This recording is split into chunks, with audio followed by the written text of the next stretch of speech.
नाही का मुंबईला मंत्रालयात शिक्षण प्रधान सचिवांना आणि कवळे साहेब यांना पाठवतात आणि मग कवळे साहेब त्यांच्यावर शिक्षण प्रधान सचिव, उपसचिव हे सर्व चर्चा करून त्याच्यावर मग निर्णय घेऊन पत्र काढतात मंत्रालयातून.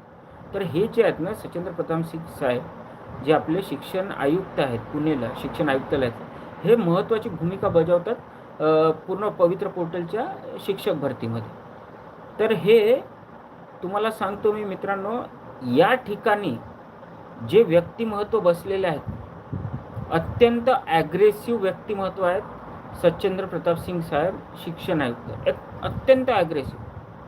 अभियोग्यता धारकांना 15 मिनिटापेक्षा जास्त वेळ स्वतःच्या कॅबिनमध्ये उभं सुद्धा करत नाही आणि डायरेक्ट त्यांचं बोलणं असं प्रखर असते का असं माणसाचं मन खच्चीकरण होऊन जाते.